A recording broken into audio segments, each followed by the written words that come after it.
Docteur Gila Clara Kessous, bonjour.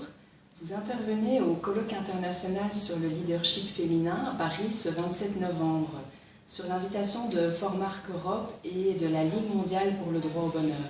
Pouvez-vous vous présenter en quelques mots? Avec plaisir. Je m'appelle Gila Clara Kessous et je suis experte en communication positive. C'est-à-dire que j'utilise deux méthodes, la psychologie positive et les techniques théâtrales mises au service de la communication. Je travaille avec deux types de populations, une population qui est en souffrance, c'est-à-dire des personnes qui ont été victimes de violations des droits de l'homme, des personnes survivantes de génocide. Dans tout ce qui touche aux droits de la femme, j'ai eu la chance de travailler avec Malala Yousafzai, la jeune prix Nobel, sur l'éducation des petites filles, par exemple. Et puis je travaille aussi avec une population plus corporate, qui touche l'institutionnel ou même l'entreprise, en tant que coach. Quels sont les messages clés de votre discours? Il y a trois messages clés dans mon discours. Le premier, c'est d'abord un changement de paradigme de soi à soi. Essayer de faire taire le perroquet négatif qu'on a toutes sur notre épaule, ce perroquet qui n'arrête pas de nous rappeler qu'on n'est pas légitime, vraiment que des critiques négatives toute la journée et qui renforcent en fait notre syndrome de l'imposteur. Essayer de le faire taire, c'est un premier changement de paradigme à faire de soi à soi. Un deuxième changement de paradigme, c'est dans la relation de soi et du groupe.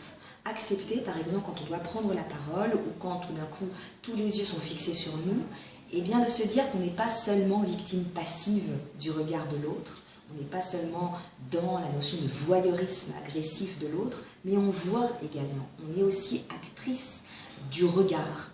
En essayant de changer ce paradigme, on réussit à gagner en confiance en soi. Et puis, le troisième message est un troisième changement de paradigme, c'est dans un positionnement de soi vis-à-vis de l'autre, partir du principe que l'autre n'est pas forcément un ennemi. Revenir à l'étymologie du mot convaincre, qui vient de cum vincere, qui veut dire vaincre ensemble et non forcer l'autre à se rallier à notre point de vue. Trois changements de paradigme, de soi à soi, avec faire taire le perroquet négatif, de soi aux autres, avec cette idée de ne plus être seulement passive du regard des autres, mais de donner son regard à l'autre, et puis de soi à une personne, autre, extérieure, en acceptant qu'il n'est pas forcément un ennemi à abattre. Quelle évolution voyez-vous dans le leadership des 10 prochaines années? Je vois deux grandes tendances à l'évolution du leadership dans les 10 prochaines années. Une première tendance qui va permettre aux femmes d'accéder à des postes clés, des postes de pouvoir. On va voir de plus en plus de femmes qui vont pouvoir avoir de grandes responsabilités. C'est plutôt positif, ça permettrait un petit peu de rééquilibrer la balance, surtout vis-à-vis de la position un peu inégalitaire que l'on voit aujourd'hui. Et la deuxième tendance, c'est un travail, je dirais, qui ça va se faire dans la gouvernance elle-même de l'entreprise, qui va avoir de moins en moins de chefs. On va essayer, à mon avis, d'avoir des entreprises de plus en plus horizontales et moins pyramidales. Donc ça sera des entreprises, comme on peut l'imaginer, certaines startups comme l'holacratie qui n'ont plus de chef. Et donc là, ça supposera de bien connaître certaines étapes de la gouvernance. Donc deux tendances, des femmes qui accèdent à des postes de responsabilité, mais aussi une adaptation à de nouveaux modes de gouvernance, des modes beaucoup plus horizontaux. Quelles recommandations faites-vous aux jeunes leaders qui lancent leur activité ou leur carrière? Deux recommandations que je pourrais faire. La première, c'est oser.